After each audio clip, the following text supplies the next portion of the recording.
face de vous aujourd'hui, na moko ya ba prisonnier politique, ya Joseph Kabila. C'est l'archibishop Coutinho Fernando. Na koso encore na simate.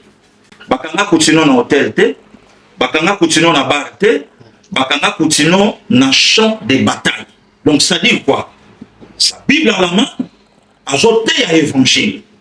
Méchant qu'il est, Hippolyte Kanambe, atinda bande konaïba M23 Bagwande, histoire boyebi, oyo bakota na Tata Raphaël, basala makambo basala. Moment, pasteur Guillaume sa l'émission, à côté de son père, et ça n'a pas tout témoignant, que batinda kabisoto loba, botala ba arme, botala ba arme, botala ba arme. En réalité, il n'y avait rien. Lelo, Kabila lobby, non. Nous avons un prisonnier politique. Va demander il y a dialogue entre autres la Senko au balobi photo fan na to solo là. Mais c'est l'abbé Cholet, monseigneur Fulgence, Ambongo et les autres. Regardez cet homme. Botala Montoyo. Ok. Donc il y a une hypothèse dialogue. Puisque bit à dialogue n'a ça c'est de dédouaner Kabila à Songa Kinshasa, à Songa aux affaires. Mais qui va réparer maintenant cet homme? L'archibishop Coutinho Fernando. Nous avons réparé. Dialogue, c'est bien. Mais je crois que vraiment, la image n'est archi à son côté. Nous avons réparé. Réparer pour que, puisque Kabila revienne, c'est bien bon. Tout vendre tout solo là, tout c'est n'a pardon. Mais nous avons restauré Papa Oyo. Kabila Lobby n'a prisonnier politique. Mais il y a quelques serviteurs de Dieu au Baolandanga, Kabila Lobana bango ke Coutinho kokufa na makala. Kabila Lobana bango na utanga bakombo na bango telelo, na émission makamususu, bakenda ba plaider pour na frère na bango, alobana bango bi motatangelanga kombo moto wana te akokufa na prison. En dehors de l'archibishop Coutinho Fernando, il y a un certain pasteur Albert Lukusa na Lubumbashi. Lelo na se a mabele. Oyo a cotisé na se a mabele nani. Lelo to kama lisute un certain Franck Diongo, moko aussi a prisonnier politique, il y a Joseph Kabila. Curieusement, aujourd'hui, Franck Diongo na Belgique a célébré 24e anniversaire, il y a PPRD. Na okota makambo wana te, le bâtonnier Mouyambo a Olandanga, Firmin Yangambi a Olandanga, Baza et Belé, Oyo Kabila Soka Bango, en otage, sans compter ba colonel Alamba, sans compter bateau Bakoufi, sans compter bateau Yotiwe par Hippolyte Kanambe Kasembere. Je ne suis pas là aujourd'hui. Le Lonavanda Kakana ba propos. Pasteur Gilia Kewapi, Batubaso Luka, Pasteur Gilia Kewapi, Pasteur Gilia Namikilia Poto, et Boluka aussi rapidement, beaucoup Salikamu, puisqu'à la fois passée, Boloba qui a na 400 000 $, au lieu Bolobata euro, où il y a les canaux dans mon voici Charles de Gaulle, moment dans sa mission, allez, Boluka comment, beaucoup qui vont inventer encore les solos Moussoussou. Je suis bel à Paris, pardon, Naïto Sa Moussa, et puis dans ce Gimbo Kamanga. Peuple congolais, merci. Place Bozolanda Bisso. Aujourd'hui, vérité et yébani. Bible lobi, baye bakamosa kolina o ya lobi. Dans tout le temps, Mabandei Koloba, il n'est pas de nom que ce monsieur. C'est un Rwandais. C'est un Rwandais. Kabila Sali, sauvons les Congo. Raison pour laquelle Naya Kina Luka Papa. Sauvons la République démocratique du Congo. Or, tant que côté, et ça, sauvons la République démocratique du Congo, et ça, sauvons le Rwanda en République démocratique du Congo. L'initiateur, il y a sauvons le Congo, c'est bel et bien l'archibishop Coutinho Fernando. Oyo, batunio so, bayebi. Peuple congolais, merci à vous. Est-ce qu'il y a beaucoup de différence? Il y a sauvons le Congo initié par l'archibishop Coutinho Fernando, nous sauvons la République démocratique du Congo initié par Hippolyte Kanambe Kasembere. Sauvons le Congo, initié par Coutinho, Yango le Simbisi, troisième pied. Mais sauvons la République démocratique du Congo, initié par Hippolyte Kanambe Kasembere. Yango lelo et bimisinanga et mpesibisomo la soudanisation. Peuple congolais, merci à vous. Lelo, tolingaki, to expliquer Batu. Kabila, place Hollande Bisso, Koutino vit encore. Il est là. L'archi vit encore. Tant sali la prison, tant ou sali libanda, ou sali libanda l'équipe à Sana Boloko. Donc, peuple congolais, si aujourd'hui, Kabila lobby que Naï n'a pas prisonnier politique, préviez. Koutino Fernando. La complicité, na basali ensemble au bino boyebi. La justice de Dieu y en a. Donc, et c'est quand nous sommes au Hollande Bisso, boyebi sa Kabila qui est un monteur. Ndenga kosa kasa mona Laurent Désiré Kabila, ndenga kosa kasa Congolais, ndenga kosa kasa mona Mama Sifa Mahania, ndenga pas so continuer kokosa aujourd'hui. Kabila alobi, il y a des accords, oh il y a Sénésa président Tshisekedi, aboya ikope sa yango kwa kochamo na réseaux sociaux, il y a gardé yango c'est archifaux. Et à l'okuta, accord moko isate, souci, il y a présent tu sais que déjà Toboto la Congo, Tosongisa Congo na Congo, Tolongo la Congo na Rwanda Congo Zomba. Raison pour laquelle les lobos moni 52 ans après, Léopard de la République démocratique du Congo, qualifié après 52 ans la Coupe du Monde du Mexique, Canada, États-Unis. Les los 30 ans après, Rwanda commence à pleurer. 30 ans après, Kagame Mabando comprendre vraiment que non, Kabila n'est pas Tshisekedi.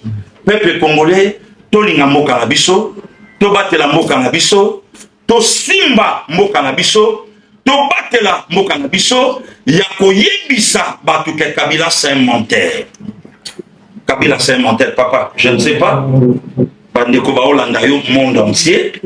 Kabila lobi que il y a un prisonnier politique au Yakangate pendant 18 ans. Ce qui a sali ba rappeler mon corps, ce qui a sali batangela e Congo. Oui, a bien saté. Voilà. Kabila bien quand même tout papa. Alors là, donc c'est que yo kotaki makala na makambo no mususu. Même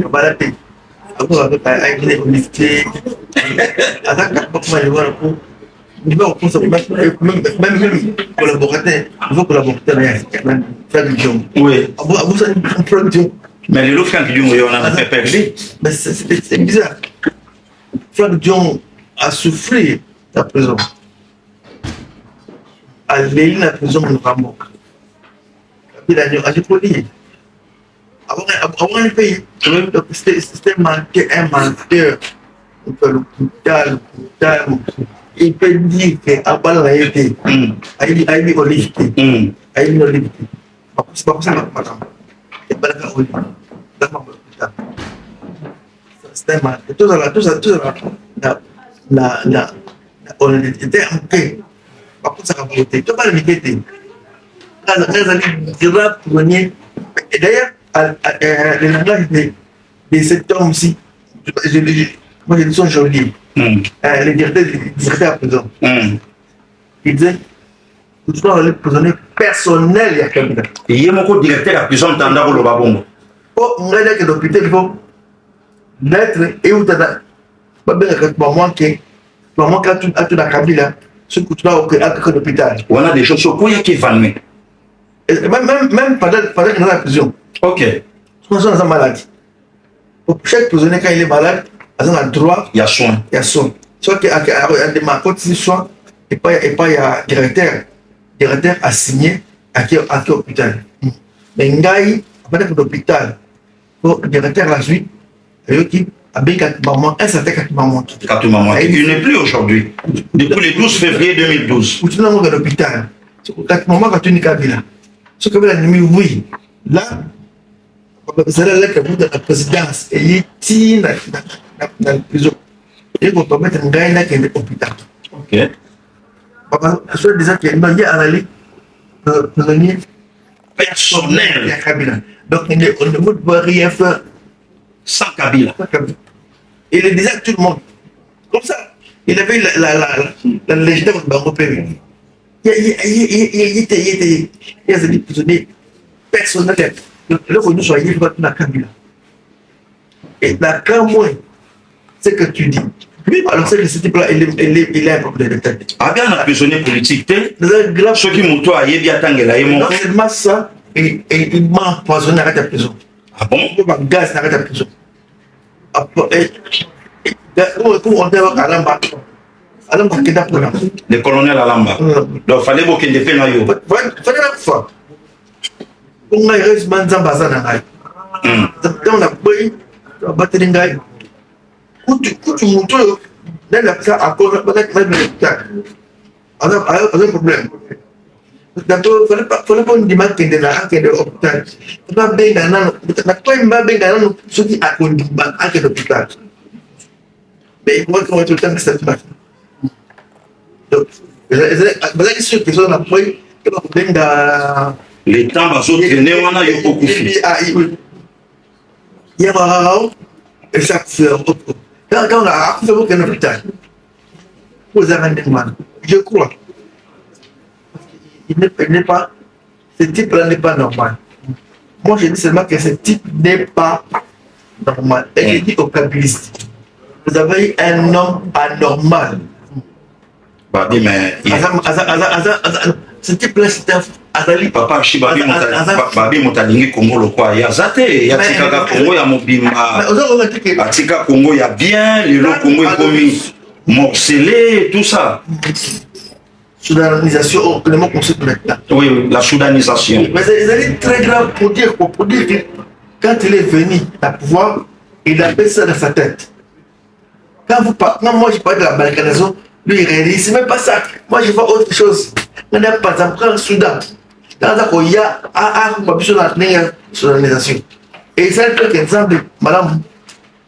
Quand et moi ici, mon thème manaï. Ok. Alors, le commissaire, il dit les gens devaient l'accompagner dans ce il y a des coins qui vont accompagner dans l'église. Prêtre, prêtre, il y a un oiseau, il y a mon Seigneur, il faut te fanda, to solo là. Il faut qu'on limite ça. L'archibishop, il faut pardonner à Kabila et tout ça. Mais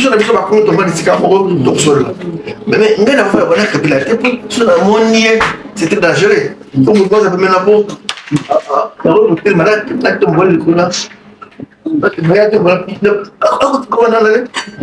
il a tué. Il a tué les hommes de Dieu. Il a tué les pays. Il a fait des crimes économiques. Il nous a rendu des malheureux. Il nous a clochardisé Kabila. Ok. Donc, on va pour naïf. Ateka mboka, ateka biso na mboka. Musa mudeo numéro de téléphone il m'a écrit d'ailleurs. Ce que la télé,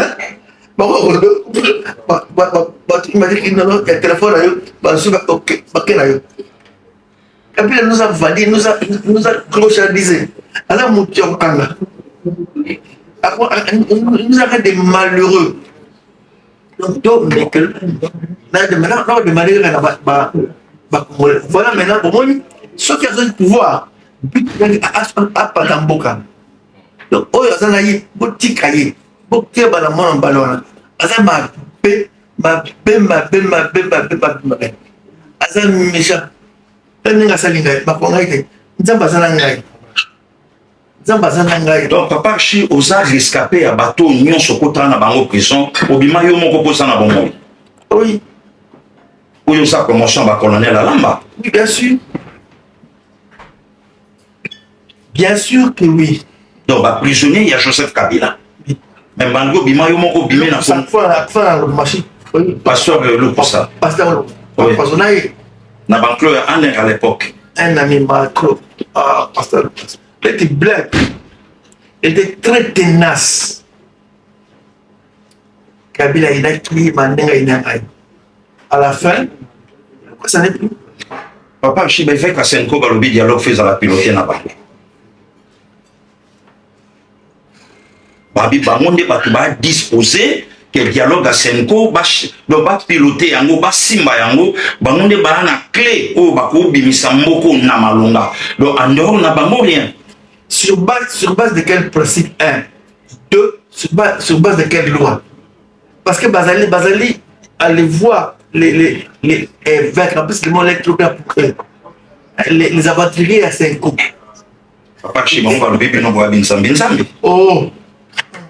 Bon, Bino bois binsambi nsambi, vous a structurité, vous a ordonné, bango ne batu ba na monopole, ba na mot à dire. Na respect, na crédibilité au bango. Bango, hein, un système international du Vatican qui est d'abord mal battu. Ce système-là, c'est ça qui a créé la guerre dans le monde. Vatican. Vatican est l'auteur. Il y a guerre de 30, il y a 30, guerre de 30. Et pas Allemagne. Vatican a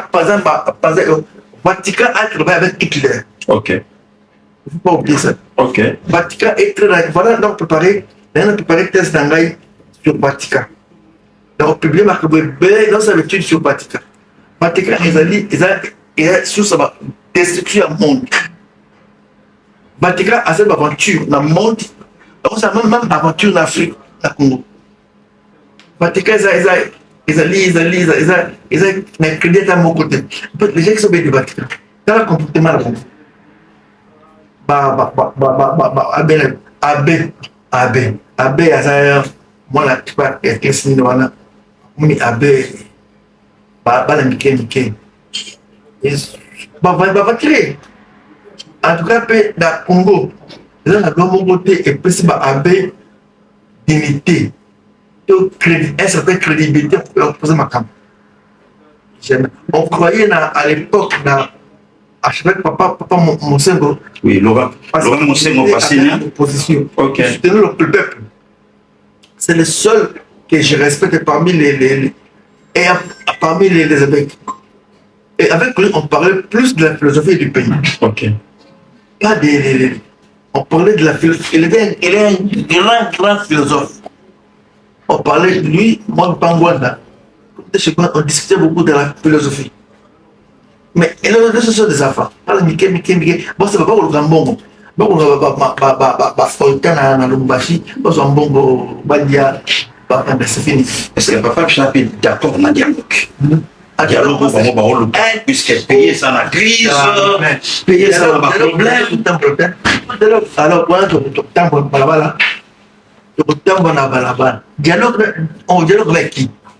Donc nous les Congolais, Martin Fayulu, Jean-Marc Kaboun, Jean-Claude Wemba, Franck Diongo. Et les vrais Congolais se parlent. Mais même Franck Diongo, ils en passent. Franck Diongo, Jean-Claude Wemba. Ça me fait vraiment mal. Mais en plus, ceux qui ont la côte, ma casse, na combat pour tout porter. C'est ça, Bango 2. Ok. C'est ça, Bango 2. Vous avez Tanzania, dans la moto, Bango, ils sont solo. Moto, matériellement, Franck Diongo. Je dis matériellement, Franck Diongo. Ce n'est campagne naïve. Ce n'est pas comme pas comme un homme. La mise en bon en anglais. Ah bon? Oui, il y a un autre. Un blason pour les cas. La téléphonie, politique, les cas, ça sert de Papa Chozoba, on a fait Franck Diongo, on a télé le bac à monter ensemble aussi. Oh, il dit bien. Tu vas dire bien, alors très bien. Vous n'avez pas ce point de ligne. On dit à quoi décoller. Il pas soutenir une mine. J'accepte à soutenir une mine. Il n'y a pas de démarche, à tambour nangaï, tout tambour boy, à l'outil, la beauté, maintenant la plus option va aider. Le bal à la tambour à prendre. Il y a un collègue. À soutenir une mine, là-bas, conseil. Vous tiens la morale. J'ai connu ça. Même maintenant, parfois, je me vois. Lui-même, je dis qu'il est même un décodant, il y a pas comme. Il y a comme notable. Notable. Donc, il m'a mis à un niveau là. C'est pas son niveau. Il a été envoûté. Et Franck Diongo, il a été envoûté. On peut parler, c'est dialogue. On peut parler en famille. Oui. Il y a un quoi, pas avec les étrangers, avec les candidats, avec les tel. Avec les tueurs. Pour des gens qui sont. On peut discuter. Qui peuvent avoir les crédits, on peut un peu parler. Après, des gens qui sont égarés. je crois aussi qu'il y a des égarés. Moi, à Boumizela. Pas les bébés à Boumizela. Frère Djung à Boumizela. Mon cher frère Djung, c'est l'archi. Je suis désolé, comme on n'a pas ce que vous. Tu sais comment on a incité Kabila, toi et moi. On s'est battu. Toi et moi. Et aujourd'hui, on peut faire comme je me suis dans la de côté. Et mon frère, Jacques Louvemba, il y a Damien, mon grand frère, ceux qui sont vivants, à Koufa. Le bidon d'un dimé kayo. Ceux qui ayo qui ont tingami. Les bidons à Odimba, mais tu es allé loin. Pour avoir quoi? Pour avoir quoi, mon grand frère? Pour avoir quoi? Mbuta. Nini Mbuta. Mbuta Nini. T'as la course pour la prison. La sauver le conseil qui n'a ensemble. Si na makala, va accompagner na makala. Au thé de qu'on a mobile makama politique. Et mon grand frère Dimila qui Damien Koufa na Kondima yo, le peuple Koufa na Kondima yo, en dimo le chrétien dimi en dimi nzambe. Parce que bato kibamo na kayo yo otengama, mal kabila ko de trop. A pengo atima ma politique. Bande kona Papa Jean-Claude, Papa Franck, Gachi. Tout ce qu'on a fait. Arrêtez. Arrêtez. Arrêtez ce que vous faites. Revenons. Criminels. Ce sont des criminels, ces gens-là. Kabila, tu m'as dit, c'est un criminel. Kabila, c'est un criminel. Là, c'est le frère qui dit on monte à l'Obama. Kabila, c'est un criminel. Un criminel. On le sait. C'est un criminel, c'est un bandit. Un petit garçon de rien du tout, avec sa voiture. Moi, je l'ai eu pour la première fois. À mon aïe, à un commandant dans Martyr. Ngai na zali enseignement. Asimbi mbeto avec koyana mbeto là. Donc on a place dans Martyr. Donc si ba ba kama matla na mutu yo monango papa. Bien sûr. Kayaka na matla na mutu. Ayaka ba voiture. À côté de l'église. Commandant Ipo. Aïe ba militaire na yé ba yé na l'église. Ba koti abalo commencer avec l'église. Oh. Voiture. Et clé. Maman a dit la Bible, on va passer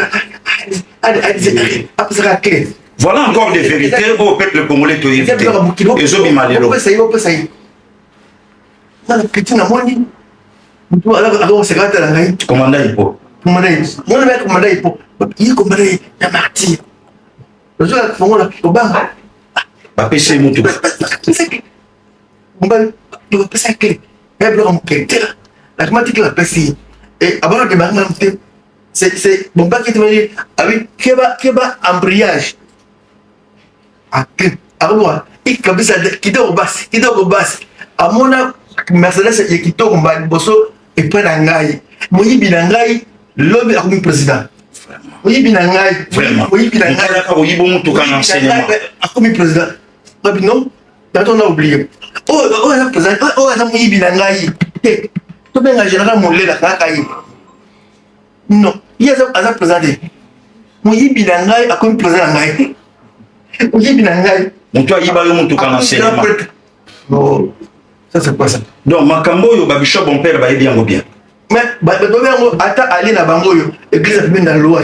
Ba mona président parce que moi na ba voiture. Donc balabala ba mona yé aza ko ya ba voiture. Ayi ko iba na voiture. Ya archibishop Coutinho Fernando. Ba azali ya muvasi. Ba wala ko sana que muvasi. Mais papa, chez toi, tu as qui t'a commandé pour beau-frère Nayo, à la petite sœur dans le Congo central. Au bénéfice de ma faveur, nous sommes en terre. À bas la qui nous à Congo central, papa. Entre autres, il y a beau-frère Naye. Soit disant. Attends. Simba na muta debite so abanga hivi alikuwa na vina yana ngana ibate alikuwa na vila ke kumbe ipo asa tirure mshale kwa mama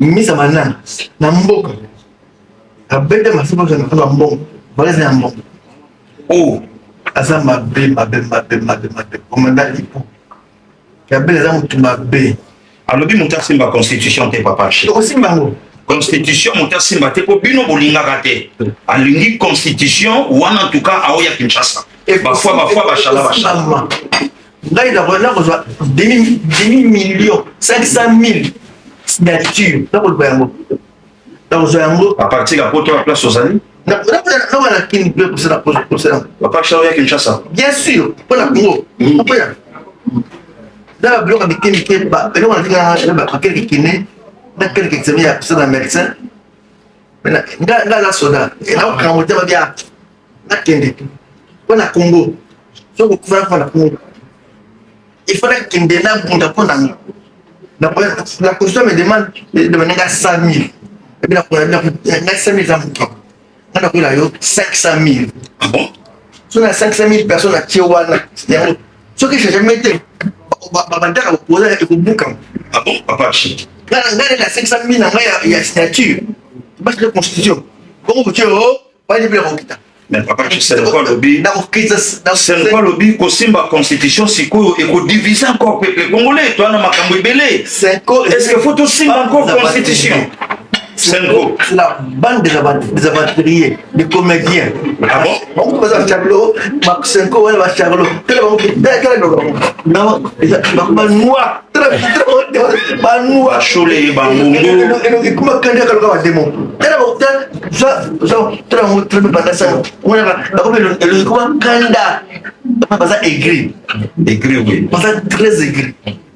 c'est la et d'abord et c'est quoi les rappeler il faut vraiment il s'agit c'est quoi la certaine basé la manière pour ça et le connu c'est qui biso bon adore ça m'a on va ça adore ça va rappel bon adore m'a bé c'est biso bon on va ça adore wana il y a pas que président de la République il y a pas que base d'institution parce que la droit il y a quoi se imposer sur base de quoi je veux qu'on m'explique par ça intérieur ça je vais expliquer avec biso tantôt nous on a des églises dans la loi où permet de tout tourner dans mais bon bazin il est l'église plus que par église faut pas expliquer ça bon bazin va finir président parce que la droit pour interférer ma compagnon voilà donc yo bakanga yo machole bakokanga ete chola de qui on a crédibilité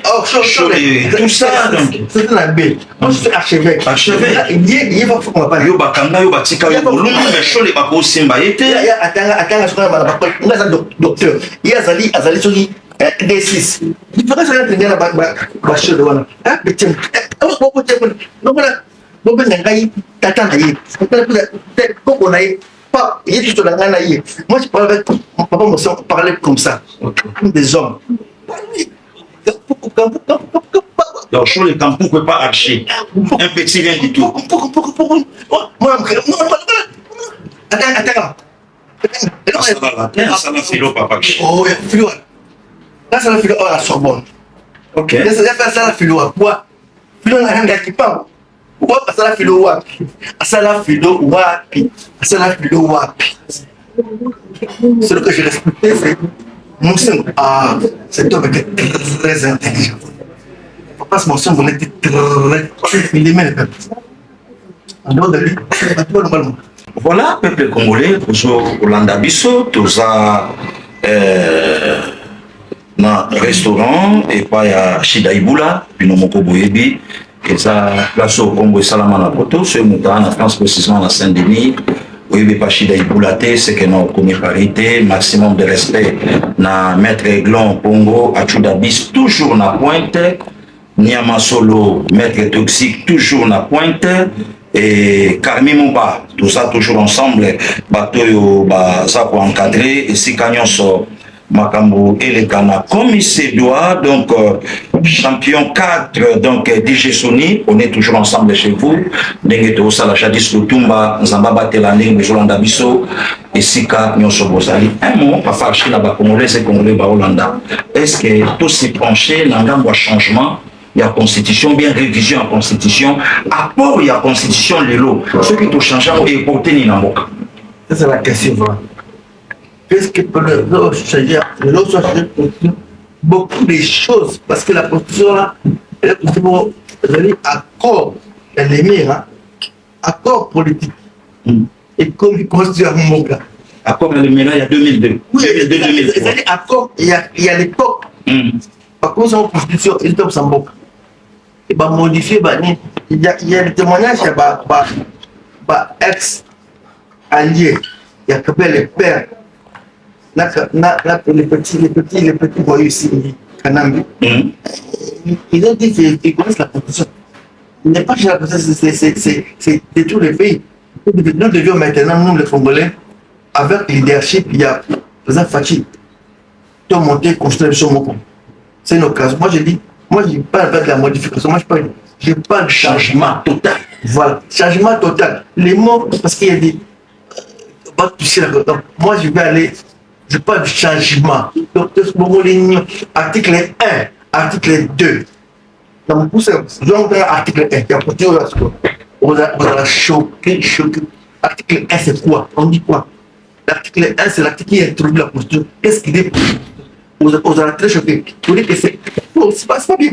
Ça ne nous honore pas. C'est vrai que nous sommes déshonorés. Pas même le babalai qui tombe à Zoba.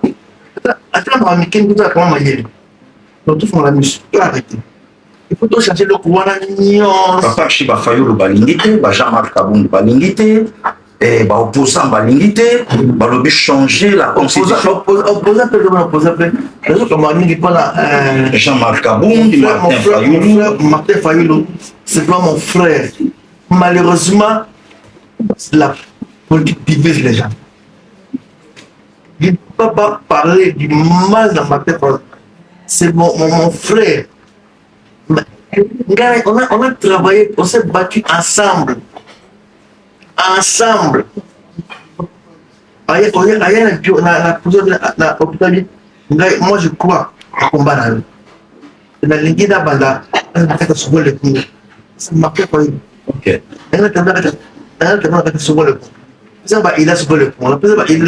Avant de dire, il a sur le Il y a un hôpital. L'hôpital. Donc, on a eu une idée, procès. Ndenge bandi, c'est un je lui ai dit, malheureusement, l'équipe n'a pas changé. Ce que c'est un problème. Moïse Katumbi a réalisé parmi ma constitution qui est tout pour Bissau. Moïse Katumbi, il est d'abord la première nationalité. Et en dehors de ça, pourquoi on a fait la posture? Yo, mon Dieu, on a un président. Moi, je un président. Et la posture de la loi, c'est pas n'importe qui. Moi, c'est parmi les aventuriers. On a un président. Abotami na maman congolaise, papa Ndemta juif. Mais l'Amérique est un bataille. Ma poste de président, c'est un poste secret. Pour moi, totalement mon c'est quoi le Babylone qu'on a botika? Moi, photopia chance na congolais nyonso. Waza na posa au comme président, waza na posa au salon. C'est poste de bande de comédiens de Charlot. Senko. C'est de Charlot. On ne peut pas écouter, il faut enlever. Écoutez, nous en plein guerre, à qui peut agresseur, après de bonnes photos. Bazolia bazoseka. Abie pas na biso ba congolais to seka ka période matanga to bina catholique. Tu peux jamais mboko de la bitumba. OK beaucoup d'agresseurs, même ba photo, non. Gouvernement que je vous montre. Donc moi il faut condamner Rwanda, ça c'est pour gouvernement que je vous montre. On a 5 ans. Non. Gouvernement doit protéger. Oui. Bateau va collaborer. Moi, c'est agresser mon boca. Le gouvernement a le droit à défense, à défendre, à attaquer l'ennemi. C'est l'ennemi, non pas poser des droits. Et veut que tu poses la droite. Moi, je dis seulement, c'est qu'on n'a pas le droit de finir l'adversaire. Parce que toujours la jurisprudence. Il y a un joueur, il y a donc ben pas le matin, il y a apprendre MLC. Un grand joueur. Bon, qui doit m'aider. Par contre, regarde quand vous avez un moment Kabongo, akuta prison Kabongo. On va pas jouer. On a la casette, vous avez un makala. Kabongo, ça pour les amis, on va pas parce que bazalaki na Zambie. Bon na Zambie, ayebaka nani petit Wande ba le père. Bizimaka. Ayebaka bango. Aka pisi mbot. À l'époque, le père moni parmi les motifs. Quand vous voyez Bakangi à l'aéroport, il y a makala. À l'époque, il y a makala na moki. Il y a makala. Pas quel mot qui est Hollande, Bissot. Mboti. Ndekolayo. Il y a Azan. Parce que Béba Bokende, elle dit pleurer. Parce que la plus en mode de un camarade d'Angaï. La côte de un bot, moi, je suis boté. Pas de problème. Mais maintenant, on voit que la photo, la photo là-bas, Rwandais, là-bas, on ne fait rien. Or, pour le militaire, il y a la jurisprudence. Il y a que lié là-bas ennemi. Ils ont mérité arrestation. Il y a une jurisprudence, on doit l'utiliser.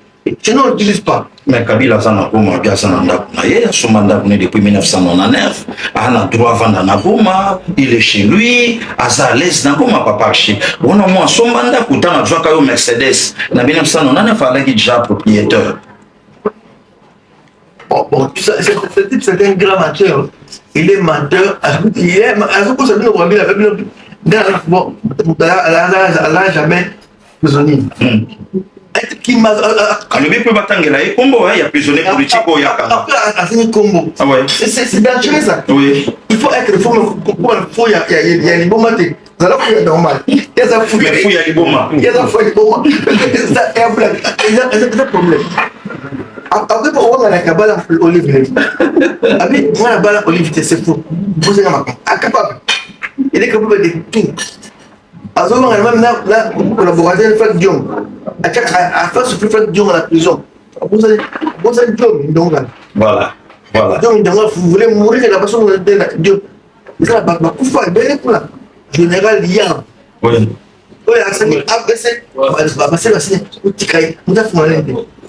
pour moi, il y a général Lian. La général Lian avec Kakara. La général Lian.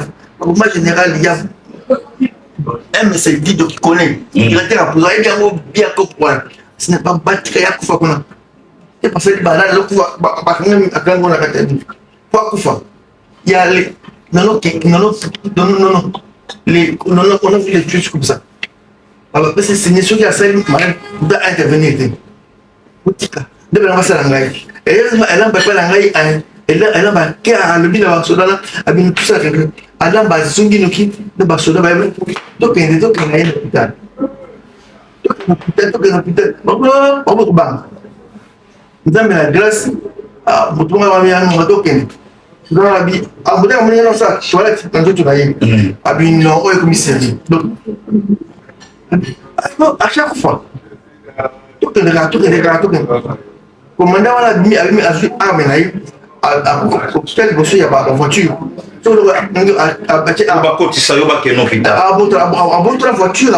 votre voiture, à l'hôpital. Tout ça pour ça va pas. Et la ville a aimé, ce type de part à Congo. À besoin de soutenir Congo. Tu ne rateras, je dis petit, tu ne rateras plus jamais au Congo. T'as compris? Moi c'est continu. Je suis en forme. Je te dis que tu ne rateras plus jamais au Congo. Comme gâté pour notre la caillou. Comme gâté, c'est la dernière chose à faire. Comme gâté petit. On va la remonter. Pendant qu'on a aussi dans son mandat qu'on a eu, non, son mandat qu'on a eu. oyibanga biloko na ngai oyibanga batableau na ngai na bureau et le temps est venu aussi au sein de l'aventure la chose a une maintenant c'est la fin exactement et aussi peut esili donc ozongaka te esili c'est ordre c'est fini c'est ordre c'est fini papa shi tobandi komona biso na suka lelo gouvernement kombo akontinue etangami na kati ya gouvernement oyo eza dirigé na mama Judith Soumenoir Tuluka madame la ministre de la jeunesse Grace-Aimée Kotinon lelo aza compté parmi baministre basali mosala kitoko début alaki un peu difficile mpona ye battaque un peu partout mais à maîtriser situation na maboko aujourd'hui la fière très fier puisque bato bamonaka pasteur Grace malgré que c'est une dame mais bamonaki la trace à son père simba na ye micro sa façon de prêcher ndenge na ye ya kosala et aujourd'hui ministre donc la continuité des combats de son père et c'est que papa navandi ntango amonaka madame la ministre à jeunesse ala ndeni fier nanga nakufa on venu me dire moi na yo akoma ministre c'est ce que je remercie Dieu c'est que en tant que vivant nazomona makambo ofana yo kela ensemble mais yo mo ozomona moni kosuka ya Kabila il était un méchant na mona miso na Kabila asili aki akomi na ye cheke bagabo akomi moto soki ete azalaki boye miso na ngai moni suka na ye narabi nzambe merci namoni mpe na komba na ngai nzambe miso namoni yo oza kodéfendre bavérité bavaleur merci papa bavaleur merci papa on défend les valeurs namoni mwana bimi elingi adéfendre bavaleur aide gendre osalaki kitoko eke nzambe na ngai apombola ye ma prière eza na lobo toyoka tolobaki na armée de victoire baministre bakobima banotable bakobima lelo Grace-Aimée un mot mpona ye place azolanda que Dieu la bénisse chaque fois alobaka père biologique mais père spirituel aussi que Dieu la bénisse que Dieu la bénisse que Dieu la bénisse et un mot aussi pour la grande communauté armée de victoire nous allons bénir armée de victoire à venir église dans le Congo. On va bénir. On a beaucoup à faire encore. On va encore travailler et faire encore beaucoup d'idées pour l'église de faire avancer ma casse. Pour l'église est amie à peuple. Si ma peuple, l'église est la peuple. L'église doit être avec le peuple. Voilà le temps à passer. L'église doit être avec les peuples. Et l'église va soutenir les peuples. L'église avec le peuple. Pas l'église alliée des mercenaires, non. L'église doit être avec le peuple et doit soutenir le peuple. Mais c'est un copain qui va vivre ça au milieu du village. Non, mais au milieu du village, c'est pas grave. Bon, alors. Mais tu vois, mais je te vois avec ce qui nous tue.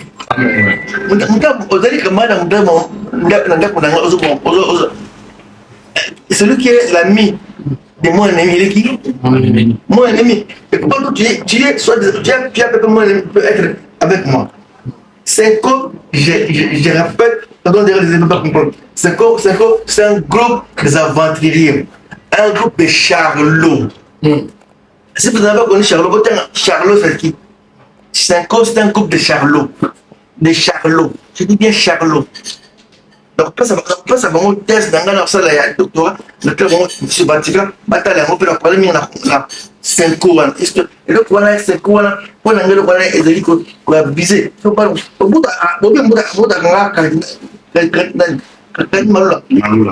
et après, on va mettre on a le droit, l'État a le droit d'arrêter. L'État a le droit d'arrêter. L'État a le droit d'arrêter. L'État a le droit d'arrêter. Vous devenez un danger pour la nation. On peut vous arrêter. On peut pas dire au nom de Dieu, Alléluia, Hosanna, Bokondri, non. C'est fini. En tout cas, fini les blagues, fini la récréation. Avec Fatih, fini la récréation. Fatih, Dieu l'a mis là pour nous apporter un nouveau vent. le bas niveau est le meilleur, c'est Fachi. Est-ce que vous soutenez Makabo sur le Bamadolo? Fachi a une émission et non un mandat. À 1000%. Bon. Et attention, Fachi a une mission. Et non un mandat. Non un mandat. Et dans la mission là, l'âge a dit, il n'y a pas de délai. Ok. Pour cette mission. Moïse n'a pas de délai. Moïse qui a une mission à Moïse. Est-ce qu'il a achevé sa mission? Dans la vie. C'est Dieu qui l'a pris. C'est ça avec Fachi. C'est Dieu qui le prend. Parce qu'il a scellé une mission. On n'a pas à dire. Le type, il a une mission.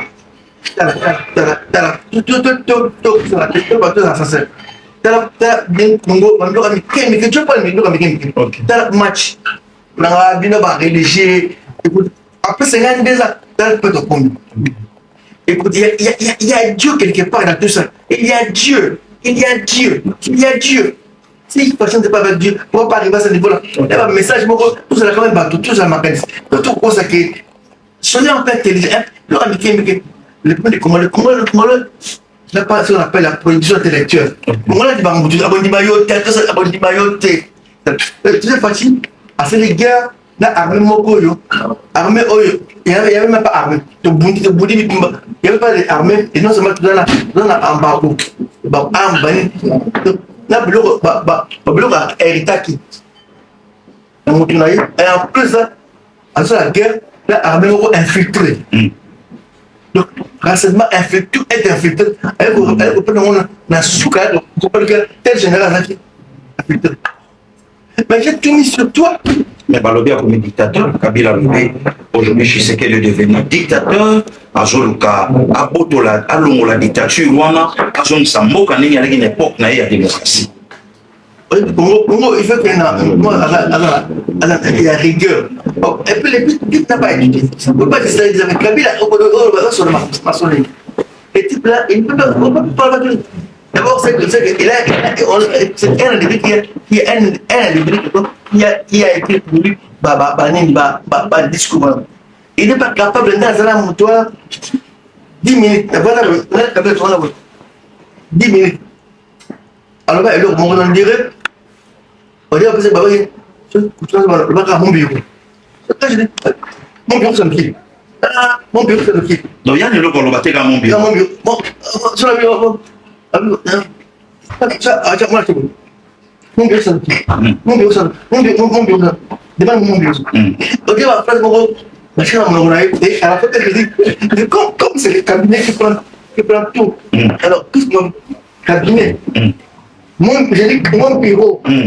Mais oui, comme tu as dit que c'est le cabinet qui prend tout. Donc, j'ai dit, c'est mon bureau. J'ai à part. Pas la compagnie que non. Mais si tu es comme tu es en elle dit, mon bureau. Là, la compagnie que. Elle a répété, non. C'est les bureaux. C'est les bureaux. C'est les bureaux. Est-ce que papa, je sais porter bien? Très bien. Très bien. Trop bien. Un mot pour les Congolais et Congolais. J'aime les Congos. J'aime les Congos. J'ai fait ma vie pour la zone pour la Congo. La bunda pour la Congo. Tapi tak pasang ngambong. Tak pasang ayam ke pasang malet yang bong lebih. Daripada nak Pour changer, changer. Oui, nak kalau masuk bola Congo, tak mana sudah ni. J'ai dit non. Maintenant, pasteur, ben pour convaincre un gars jambon. Parce que quand on a un bon, on a beaucoup de jambon. On doit faire le colonel Van. Camarade Yara, ça c'est là mon livre. En tout cas, il m'a dit, ça c'est la batte. Bah, Congolais, même quand il m'a dit, moi, solo, tu ne fais pas. Continue. Et quand il a dit, tu ne vas pas la Congolais. Parce que, il y a pas un bon, un bon. Et tu as un bon, un bon. Avec des lunettes, petit la tu n'as pas la Congolais. Mais moi, la Congolais, un bon, pour la couture. On a appelé ça un bon, un bon. Un bon rebelle. À mon nom, à boy. À dire, mon à boy. C'est là où on a Congo. On a le Congo. On a le Congo. Sur la voie de la Congo, parce que nous avons la mission de Congo. j'ai une mission tu m'as donné la boîte mal voilà qu'ils invités la boîte mal la mission en Zambie la boîte voilà c'est la boîte voilà et c'est tu les Congolais comme serviteur vous montrerez les chemins au nom de Pâques. C'est lui qui est à la croix pour nous, Jésus. Je crois en lui. Il est le chemin pour notre bonheur. Donc, tout qui va voiture, il y a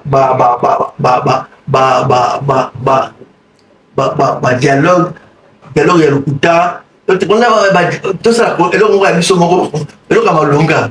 Et tout la cima, leadership, il y a président Félix. L'archibishop bénisse. Amen.